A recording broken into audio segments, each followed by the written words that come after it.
नमस्कार दोस्तों, super are के चैनल में आपका स्वागत है।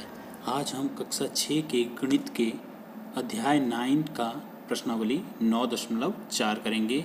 इससे पहले हमने 9.1 से लेकर 9.3 तक चित्रालेखों को पढ़ना, चित्रालेख बनाना, दंड आलेखों को पढ़ना सीख लिया है। आज हम एक्सरसाइज 9.4 में सीखेंगे कि दंड आलेख किस तरह बनाए जाते हैं। तो स्क्रीन पर आपको यहाँ पर प्रश्नावली 9.4 का पहला प्रश्न नजर आ रहा है।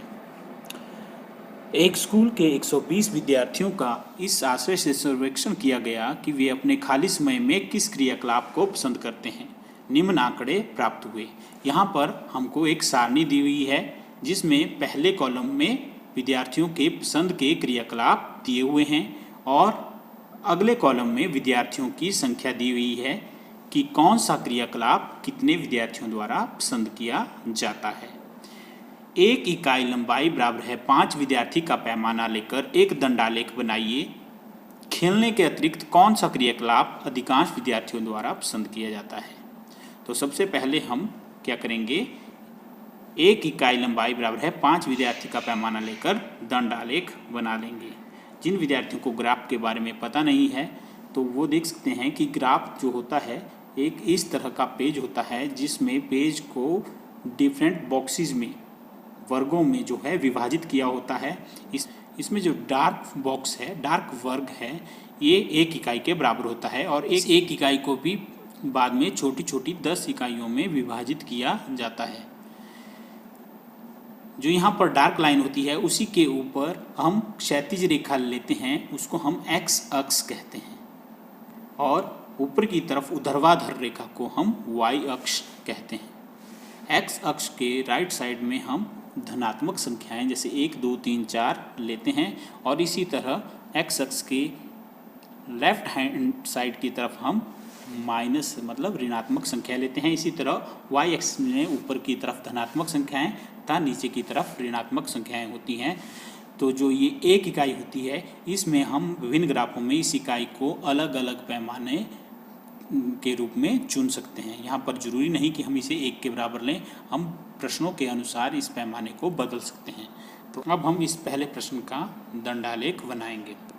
तो पहले प्रश्न का दंडालेख बनाने के लिए सबसे पहले हम एक्स अक्ष और वाई अक्ष को बना लेंगे। उसके बाद हम अपनी मनपसंद का पैमाना लेंगे। तो यहाँ पर हमने पैमाना एक इकाई लंबाई बराबर है 5 विद्यार्थी ले लिया है। इसका मतलब है जो एक बॉक्स है, जो एक इकाई है, वो 5 विद्यार्थियों को निरूपित करती है। अब नीचे की तरफ हमने एक्स अक्ष में पसंद के क्रियाकलाप जो कि खेलना, कहानी पढ़ना, टीवी देखना, संगीत सुनना और पेंटिंग करना है वो ले लिए हैं और वाई एक्सिस में हमने विद्यार्थियों की संख्या ले ली है 5, 10, 15, 20, 25, 30, 35, 40 और 45। यहाँ पर एक इकाई लंबाई 5 विद्यार्थियों के बराबर है। अब हम सारणी देखेंगे कि खेलना जो क्रियाकलाप है वो 45 विद्यार्थियों द्वारा पसंद किया जाता है। तो इसके लिए हम क्या करेंगे, हम यहाँ पर देखेंगे कि विद्यार्थियों की संख्या में 45 कहाँ पर है। तो 45 के ठीक सामने इतनी ही ऊंचाई का हम यहाँ पर एक दंड मतलब एक आयत बना देंगे। खेलने के ऊपर हम 45 के सामने के बराबर एक पेंसिल की सहायता से एक आलेख बना देंगे जो इस प्रकार बनेगा। कहानी की पुस्तक पढ़ने का क्रियाकलाप 30 विद्यार्थी पसंद करते हैं। तो हम यहाँ पर 30 के बिल्कुल सामने 30 की ऊंचाई के बराबर यहाँ पर एक दंड आलेख बना लेंगे जो इस प्रकार बनेगा। अब नेक्स्ट क्रियाकलाप की तरफ पढ़ते हैं। टीवी देखना 20 विद्यार्थियों द्वारा पसंद किया जाता है। तो हम टीवी देखना के ऊपर और विद्यार्थियों की संख्या में 20 के बिल्कुल सामने 20 की ऊंचाई का यहाँ पर एक आलेख बना देंगे। अब नेक्स्ट है वो है संगीत सुनना। तो संगीत को सुनना 10 विद्यार्थी पसंद करते हैं। तो यहाँ पर हम एक्स अक्ष में संगीत सुनने के ऊपर 10 के ऊंचाई बराबर मतलब 10 के बिल्कुल ठीक सामने 10 की ऊंचाई वाला एक दंड आलेख बना लेंगे। और लास्ट है पेंटिंग जो कि 15 विद्यार्थियों द्वारा पसंद की जाती है। तो यहाँ पर हम एक्स अक्ष पर पेंटिंग के ऊपर एक आलेख बनाएंगे जिसकी ऊंचाई 15 होगी। मतलब 15 के बिल्कुल ठीक सामने हम 2 लाइन पेंसिल की सहायता से 2 लाइनें खींचेंगे और एक आयत बना लेंगे। तो इस तरह हमें पेंटिंग के लिए आलेख बन जाएगा। तो इस तरह क्वेश्चन नंबर 1 का जो दंड आलेख है वो आपके सामने है। तो इस तरह हम इसे ग्राफ पेपर पर दंड आलेख बना सकते हैं। प्रश्न 1 के दंड आलेख के बाद एक क्वेश्चन पूछा गया था। वो क्वेश्चन था कि खेलने के अतिरिक्त विद्यार्थी अधिकांश समय किस क्रियाकलाप को करने में पसंद करते हैं। तो यहाँ पर ग्राफ में हमें पता चल रहा है कि खेलने के बाद अधिकांश विद्यार्थी जो हैं खेलने के अतिरिक्त कहानी की पुस्तक पढ़ना पसंद करते हैं। अब हम क्वेश्चन नंबर 2 की तरफ बढ़ते हैं। तो क्वेश्चन नंबर 2, 6 क्रमागत दिनों में किसी दुकानदार द्वारा बेची गई गणित की पुस्तकों की संख्या नीचे है। तो यहाँ पर भी 2 कॉलम दिए गए हैं। ऊपर वाले दिन में रविवार से लेकर शुक्रवार तक आपको दिन दिए हुए हैं और नीचे आपको बेची गई पुस्तकों की संख्या दी गई हुई है। अपनी पसंद का पैमाना चुनते हुए उपरोक्त सूचना के लिए दंड आलेख बनाना है। तो सबसे पहले हम यहाँ पर x अक्ष और y अक्ष बना लेंगे। उसके बाद हम अपनी पसंद का पैमाना चुनेंगे। तो यहाँ पर हम 1 इकाई लंबाई बराबर है 5 पुस्तक ले रहे हैं। उसके बाद हम ऊपर की तरफ y एक्सिस की तरफ बेची गई पुस्तकों की संख्या ले लेंगे। तो यहाँ पर पैमाना 5 पुस्तक के बराबर है। तो यहाँ पर अंतराल 5, 10, 15 इस तरह होगा। इसी तरह हम x अक्ष पर ले लेंगे दिन, जो कि रविवार से शुक्रवार तक दिए हुए हैं। अब हम दंड आलेख बनाना शुरू करते हैं। तो रविवार को 65 मतलब 65 पुस्तकें बेची गई। तो हम रविवार को एक दंड बनाएंगे जो बिल्कुल 65 की हाइट के बराबर होगा, मतलब 65 के बिल्कुल सामने यहाँ तक की ऊंचाई का होगा। तो यहाँ पर हम रेखा खींच लेंगे तो हमें इस तरह का एक आलेख मिल जाएगा। अब नेक्स्ट पढ़ते हैं। सोमवार को 40 पुस्तकें बेची गई। तो सोमवार को हम यहाँ पर 40 के सामने 40 की ऊंचाई वाला एक आलेख, एक आयत बना लेंगे।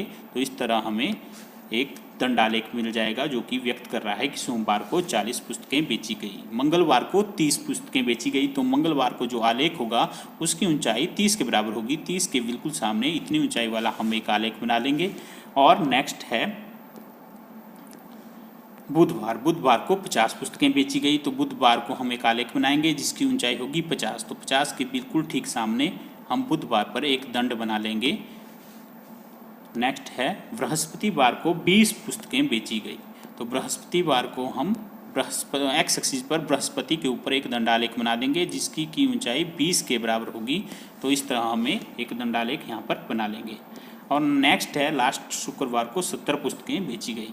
तो शुक्रवार को हम एक्स एक्सिस पर देखेंगे, शुक्रवार है उसके ऊपर हम 70 के ठीक सामने मतलब 70 ऊंचाई वाला एक आलेख बना लेंगे जो इस तरह बन जाएगा। तो इस तरह हमें प्रश्न 2 में जो सारणी दी थी उसका दंडालेख प्राप्त हो जाएगा। अब बढ़ते हैं अपने नेक्स्ट क्वेश्चन की तरफ। प्रश्न 3, वर्ष 1998 से 2002 के बीच एक फैक्ट्री द्वारा निर्मित साइकिलों की संख्या निम्नलिखित सारणी द्वारा दर्शाई गई है। आपको एक कॉलम में वर्ष दिए हैं जो 1998 से 2002 के बीच में है और उसके आगे साइकिलों की संख्या है जो 800 से लेकर 1200 तक है। तो इन आंकड़ों का एक दंड आलेख प्रदर्शित कीजिए और अपनी पसंद का पैमाना चुनिए। उसके बाद आपको 2 प्रश्न भी दिए हैं, इनके हमें उत्तर देने हैं। तो सबसे पहले पैमाना क्या लेंगे। तो यहाँ पर साइकिलों की संख्या 100 में है, 800, 600, 900, 1100, 1200। तो हम जो पैमाना लेंगे वो हम 1 इकाई बराबर है 100 साइकिलें लेंगे। तो सबसे पहले तो हम y अक्ष और x अक्ष का निर्माण कर लेंगे। उसके बाद हमने 1 इकाई बराबर है 100 साइकिल का जो पैमाना है उसे ऊपर लिख दिया है। इसके बाद हम y एक्सिस पर निर्मित साइकिलों की संख्या लेंगे जो कि 100, 200, 300 का अंतराल में है क्योंकि हमने 1 इकाई बराबर है 100 साइकिलें ली है। और नीचे की तरफ x अक्ष पर हम वर्ष ले लेंगे। अब हम ग्राफ बनाते हैं। तो 1998 में 800 साइकिलें बेची गई।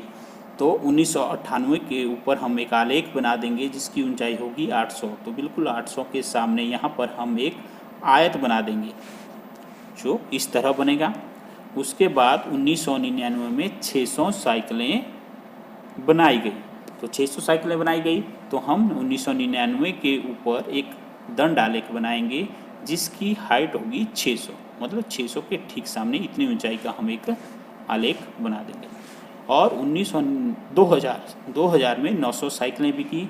तो 2000 के ऊपर हम एक दंड आलेख बनाएंगे जिसकी ऊंचाई होगी 900। तो 900 के ठीक सामने, तो यहाँ तक हमारे पास एक आलेख बन जाएगा। उसके बाद है 2001 में 1100 साइकिलें बनी। तो 2001 में ठीक हम एक दंडालेख बनाएंगे जिसकी ऊंचाई 1100 के बिल्कुल ठीक सामने होगी। तो यहाँ पर हमें इस तरह एक दंडालेख बना लेंगे। लास्ट में 2002 में 1200 साइकिलें निर्मित हुई। तो हम बिल्कुल 1200 के सामने इतनी ऊंचाई का 2002 पर एक दंडालेख बना लेंगे। तो हमें इस तरह एक दंडालेख मिल जाएगा जो कि दिए गए प्रश्न का उत्तर है। अब हमें इस दंडालेख के अलावा इसमें कुछ प्रश्न भी पूछे गए हैं। उसमें सबसे पहला जो प्रश्न पूछा गया था कि किस वर्ष में अधिकतम संख्या में साइकिलें निर्मित की गई, और दूसरा है किस वर्ष में न्यूनतम संख्या में साइकिलें निर्मित की गई। तो जो सबसे ऊंचा आलेख है वो दिखाता है कि यहाँ पर सबसे अधिकतम साइकिलें निर्मित की गई। तो इसका आंसर होगा सन 2002।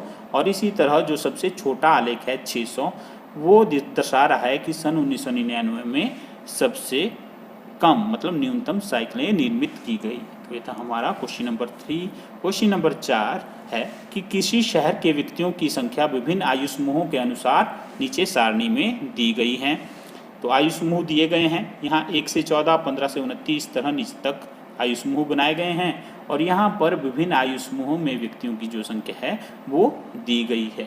तो इन आंकड़ों को एक दंडालेख द्वारा निरूपित कीजिए। और यहाँ पर हमें पैमाना दे रखा है, एक इकाई लंबाई बराबर है 20,000। और इस दंडालेख को बनाने के बराबर हमसे 2 क्वेश्चन भी पूछे गए हैं। तो सबसे पहले हम क्या करेंगे, वाई एक्स और एक्स अक्ष बना लेंगे। जो हमें पैमाना है वो दिया हुआ है, एक इकाई लंबाई बराबर है 20,000। इसके बाद हम ऊपर की तरफ व्यक्तियों की संख्या दे देंगे। जब चूंकि पैमाना हमें एक लंबाई बराबर है 20,000 है तो ये 20,000 के अंतराल में लेंगे। उसके बाद एक्स अक्ष पर हम आयु समूह ले लेंगे वर्षों में जो हमें सारणी में दिए हुए हैं। अब हम चलते हैं 1 से 14 जो का आयु समूह है उसमें 2 लाख व्यक्ति हैं। तो 1 से 14 के ऊपर हम एक आलेख बना देंगे जिसकी ऊंचाई 2 लाख के बराबर होगी। नेक्स्ट हमारे पास 15 से 29 जो वर्ग का आयु समूह है वो है 1,60,000 उसमें व्यक्तियों की संख्या है। तो 15 से 29 के ऊपर जो हम आयत बनाएंगे, दंडालेख बनाएंगे, वो 1,60,000 की ऊंचाई के बराबर होगा, मतलब 1,60,000 के बिल्कुल सामने। नेक्स्ट है 30 से 44, इसमें 1,20,000 व्यक्ति हैं। तो 30 से 40 के ऊपर जो दंडालेख बनेगा वो बनेगा 1,20,000 के बिल्कुल सामने। तो और इसके नेक्स्ट जो है 45 से 59 है, उसमें भी व्यक्तियों की संख्या 1,20,000 है। तो 45 से 59 में भी जो वर्ग आयत आएगा उसकी ऊंचाई भी 1,20,000 होगी, मतलब 1,20,000 के सामने जो पिछला बनाया है उसी के बराबर। और लास्ट नहीं 60 से 74 में 80,000 व्यक्ति हैं। तो 60 से 74 वाले यहाँ पर हम क्या एक आलेख बनाएंगे जिसकी ऊंचाई होगी 80,000। तो ये हमारा 80,000 के बिल्कुल सामने आ गया। और लास्ट वन है हमारे पास 75 और उससे ऊपर, तो उनकी संख्या है 40,000। तो 40,000 के लिए हम 40,000 के बिल्कुल सामने जाएंगे और 75 वाले पर आयत में हम 40,000 ऊंचाई वाला एक आयत बना देंगे। तो इस तरह हमें जो लास्ट चौथा प्रश्न था, लास्ट हमारा प्रश्न था, उसका जो दंडालेख जो होता है वो प्राप्त होता है। इसके अलावा हमारे पास इसमें क्वेश्चन भी पूछे गए थे, किन 2 आयु समूहों में जनसंख्या बराबर थी। तो हम यहाँ दंडालेख देखेंगे जहाँ पर हमारे पास 2 आयत जो हैं, जो दंड हैं बराबर हैं, उनमें क्या थी, संख्या जो थी व्यक्तियों की बराबर थी, मतलब 30 से 44 और 45 से 59। इसी तरह अगला क्वेश्चन है कि 60 वर्ष से जो अधिक आयु वाले व्यक्ति होते हैं उन्हें वरिष्ठ नागरिक कहते हैं।